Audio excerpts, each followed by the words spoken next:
Today is September 20th.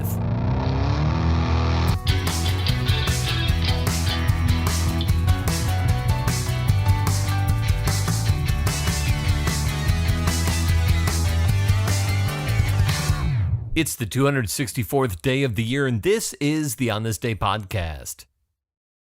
On this day in 1519, Ferdinand Magellan set sail on his expedition to the Spice Islands, an expedition that will result in the first circumnavigation of the globe.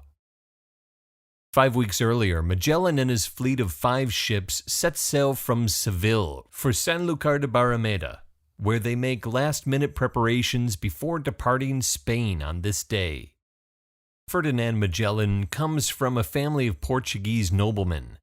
At the age of 25, he gets his first experience sailing in a fleet when he participates in an expedition that takes him to present-day Malaysia in 1805.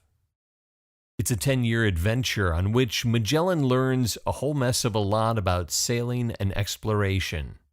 By the time he gets back to Portugal, he's ready to lead an expedition himself, and he makes a proposal to King Manuel for an expedition to the Spice Islands near present-day Indonesia.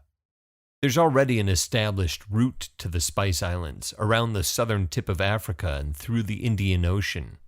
Magellan proposes opening up a westward route, approaching the Spice Islands from the east, sailing around the bottom of South America and through the southern Pacific Ocean. After a few years, King Manuel is sick of hearing about Magellan's plans to open a new route, so Magellan leaves Portugal for Spain. There, he teams up with a cosmographer named Rui Faliero, and together they petition Spain's King Charles for monetary and fleet support for an expedition to the Pacific. In March of 1518, the king agrees to back the voyage and provides Magellan with 5 ships: the Trinidad, San Antonio, Concepcion, Santiago, and Victoria. The 5 ships are crewed by 270 men from a variety of European nations.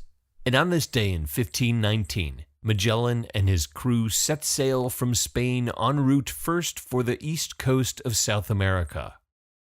After 6 months on the seas, Magellan sets up a makeshift encampment in Puerto San Julian in Argentina to spend the winter months on the land. And soon thereafter, the crew mutinies. Magellan is quick to quell the dissent, killing the rebellious captains and mutineers. He makes battlefield promotions to replace the executed captains, and once winter passes, he resumes the voyage. On All Saints' Day in 1520, Magellan's fleet passes through what he calls the Strait of All Saints, but which just a few years later will be renamed in his honor as the Strait of Magellan, at the southern tip of South America.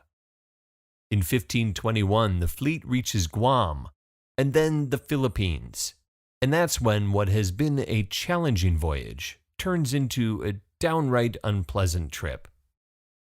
Magellan befriends the king of Cebu in the Philippines and converts the king and his queen to Christianity. The Cebu king then wants Magellan to get rid of his enemy, Lapu-Lapu in Mactan. Magellan would prefer to convert Lapu-Lapu as well, but Lapu-Lapu doesn't want to convert to Christianity. A battle ensues between Lapu-Lapu's men and Magellan's crew. Magellan is struck by a bamboo spear, surrounded by warriors, and cut down with spears and cutlasses. Ferdinand Magellan dies in April of 1521 in the Philippines. His crew, at least what remains of his crew, 115 of the 270 that start out on this day in 1519, they continue the voyage to the Spice Islands.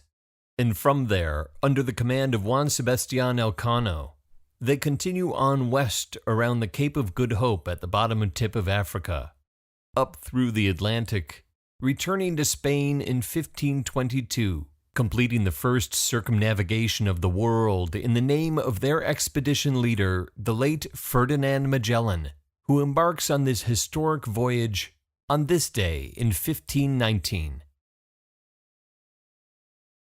There are 102 days left in the year. On This Day is produced by me, Dave Schultz. Thank you very much for listening. Born on this day in 1948, George R.R. Martin, TV writer and fantasy and science fiction author, best known for his series of novels, A Song of Ice and Fire, adapted as the groundbreaking HBO TV series Game of Thrones.